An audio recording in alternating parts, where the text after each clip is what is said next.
আপনি বলে কথা, পিঠে তো খেতেই হবে। আমিও চলে আসলাম বাবার বাড়িতে। এখানে হচ্ছে পিঠে, আর সেই পিঠেটা ফার্স্ট আমি উদ্বোধন করছি। তো চলো সাথে থাকো আর দেখতে থাকো। আমি বিউটি চলে আসলাম তোমাদের সাথে বকবক করতে নতুন একটা ভিডিও নিয়ে। তো ফার্স্টে দেখো আমি এখানে কি ডলছি বলো তো? লঙ্কা, লঙ্কা, লবণ। তোমরা ভাবছো কি পিঠা বানাবে? সত্য কথা বলতে এটা হচ্ছে সাজ পিঠা, আমার বাবার সব থেকে প্রিয় একটা পিঠা। তা আমার বাবা হচ্ছে যেহেতু মিষ্টি খেতে ভালোবাসে না, তার জন্য এরকম লঙ্কা ডলে আর হচ্ছে লঙ্কা ধনেপাতা ডলে এই পিঠাটা আমি বাবার জন্য বানাচ্ছি। আর আমার বাবা এরকম ভাবেই খেতে ভালোবাসে। তো তারপর আমি ব্যাটারটা করে ভালো করে, তোমরা দেখতেই পেলে, ব্যাটার করে দিয়ে দিলাম সাজের মধ্যে। এবার আমি পিঠাটা উঠিয়ে নেবো, দেখবো কেমন হয়েছে। যেহেতু প্রথম খোলা তার জন্য আমি অল্প দিলাম। তো তারপরে এখানে পিঠাটা উঠিয়েছি, ভালোই হয়েছে মোটামুটি প্রথম খোলাটা যেহেতু। তো তারপরে আমরা নেক্সটে চলে যাব এখন বিকেলবেলা। বিকেলে হয়ে গেছে, এখন আমরা বানাবো ভাজাকুলি। এখানে আমার বোনকে বলছে যে আমি একটা পিঠে বানাই, তুই ভিডিও করে দাম, বলছে না তুই কর, আমি বানাচ্ছি। এবার আমার বোন হচ্ছে পিঠাটা বানাচ্ছে। এখানে আমার মা সবজিটা আগেই সুন্দর করে রেখেছিল, সব সবজি মিক্স করে একটা সবজি। এবার হচ্ছে সাঁচের মধ্যে দিয়ে পিঠাটা কমপ্লিট। এবার দিয়ে দিল আমার হাতে। এবার আমি পিঠাটা দিয়ে দেবো, তেলে ছেড়ে দেবো। আমার মা আগে অনেকগুলো পিঠে ছেড়ে দিয়েছে তেলে।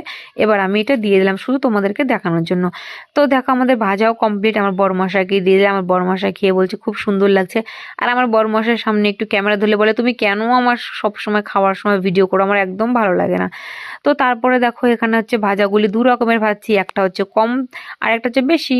বেশি ভাজাটা আমার বাবা খেতে প্রচন্ড ভালোবাসে, মানে মচমচে যেটা, আর নরম নরম খেতে আমার ভালো লাগে।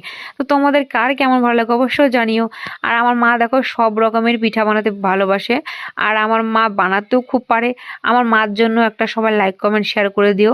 এতটা পরিশ্রম করে, তারপরেই তো আমরা এত সুন্দর করে খেতে পারি। আর যার মা না আছে তার তো পৃথিবীতে কিছুই নেই। সব মাদের জন্যই আমার তরফ থেকে অনেক ভালোবাসা রইলো।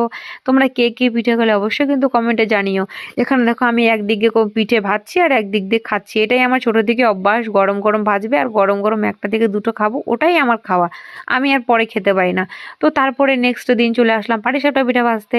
এখানে হচ্ছে সুন্দর করে এক থালা ভাজা হয়েই গেছে, তোমাদেরকে দেখাতে ভুলে গেছি, তার জন্য আবার তোমাদেরকে দেখাতে আসলাম। এখানে হচ্ছে পাটিসাপটা পিঠা। এই পাটিসাপটা পিঠাটার জন্য লেগেছে নলিন গুড়, নারকেল, ক্ষীর, দুধ, চালের গুঁড়া। এটা দিয়ে হচ্ছে ক্ষীরটা তৈরি করেছে, আর মানে যেটা দিচ্ছে ব্যাটারটা।